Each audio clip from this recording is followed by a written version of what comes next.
A shooter is taking aim at the President of the United States. For the Secret Service, it's their worst-case scenario, the nightmare they've trained for years. In the next few seconds, each branch of the Secret Service springs into action. The protective detail, the counter-assault team, the airspace security branch, the counter-snipers, and the emergency response team. What happens next will decide the course of history. If the Secret Service succeeds, today will be forgotten soon enough. Keeping the president alive is just business as usual. The job the agency has successfully done every day since the death of JFK. But if they fail, it will rock the nation to its very core and threaten the stability of America's democracy. This is the moment that determines everything, when instinct, training, and sacrifice have to come together, or else. Who are the people protecting the president? How do they prepare for the unthinkable? How does the Secret Service actually work?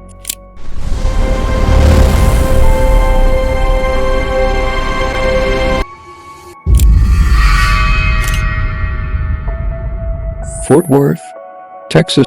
The Secret Service is exhausted. JFK is their toughest assignment yet. He's constantly traveling. Miami one day, DC the next. His predecessors were older and spent most of their days inside the White House, where the president is considered safest. But JFK loves to travel. He loves crowds. He loves being seen. And he has a taste for danger, sneaking past his agents to swim in open water, throwing himself into crowds, letting unvetted guests into his room night after night. Keeping up with JFK is more than a full-time job. It's double shifts, all-nighters, constant movement. So tonight, a few agents blow off steam. They visit a famously shady nightclub called The Cellar. Texan beatniks rub shoulders with off-duty cops. Brawls are common. Alcohol flows past midnight. Illegally, the agents stay late. One as late as 5 o'clock. Four of them are scheduled to protect Kennedy at 8 o'clock sharp. Compared to today's Secret Service, the agency in the 1960s is bare bones. Just 350 agents nationwide. Only 36 assigned to the White House, a rotating team of 6 guards the president. America has long resisted treating its presidents like kings. No royal guard, no heavy spectacle. Until that cool November morning in Dallas, JFK insists on riding in a convertible. He insists his bodyguards ride in separate cars. He wants to appear accessible. Waiting to greet him in downtown Dallas. The motorcade moves into the downtown area.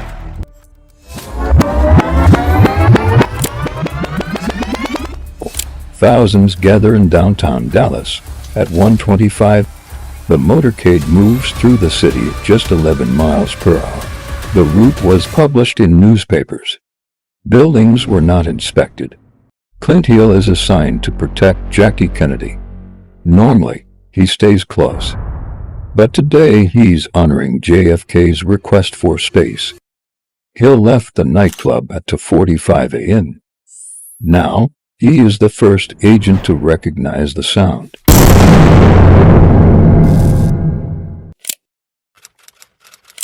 A gunshot. Bill Greer, the driver, slows down awaiting instruction. He is not trained in evasive driving. Another shot. Hill runs toward the limousine. He reaches it too late. Within 6 seconds of the first shot, President Kennedy is dead. The assassination shocks the world and devastates the Secret Service. Quicker than I could have, I guess. I'll live with that to my grave.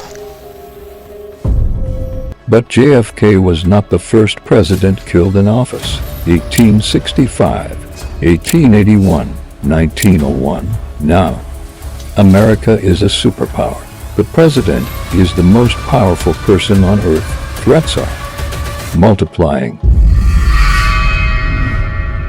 Nothing like this should ever happen again. In the 60s and 70s, the Secret Service expands massively. Personnel, budget, Training, recruitment becomes rigorous. Operational protocols tighten. Protecting a president isn't just muscle. It's pattern recognition, clear thinking under pressure, automatic response. The mission is zero fail. The Secret Service calls would-be assassins jackals. Jackals strike when the president is arriving or leaving events. At least 10 days before any event, agents arrive in advance. For major events, planning can take over a year. They assess metal detectors, access points, explosive detection, air conditioning units, basements, lighting systems. The goal isn't just to stop a bullet, it's to make sure it never enters the venue. The protective detail takes the bullet. The counter-assault team charges the threat. Counter-snipers scan. Plainclothes agents blend into crowds. The emergency response team guards the perimeter. Presidential limousine, the beast weighs 20,000 pounds. Bulletproof, blast-resistant, sealed against chemical attacks. Stocked with the president's blood type. After JFK, reforms continued. Then came 1981. John Hinckley Jr. fires at Ronald Reagan. Agent Tim McCarthy steps into the line of fire. Reagan is shot but survives. 2 seconds changed everything. Intelligence failures were exposed. Information wasn't shared between agencies. New threat classifications were created. Class 1, Class 2, Class 3, the most dangerous. The Secret Service now receives about 10 threats per day after 9/11s. The threat landscape changes again. The president could be targeted from the sky. Emergency action plans are rewritten. The Secret Service joins the Department of Homeland Security. Airspace security branch is formed. Protection becomes counterterrorism. The sky is monitored, drones tracked, airspace restricted. Back to our opening scenario, shots fired. The protective detail shields the president. Counter assault charges. Counter sniper engages. Crowd chaos erupts. The president reaches the beast. But something is wrong. Tiny pupils, sweating, convulsions, a nerve agent. Only someone close could have administered it. An insider.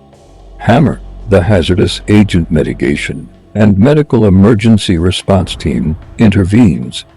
Antidotes deployed. The president survives. The attackers are neutralized. But questions remain.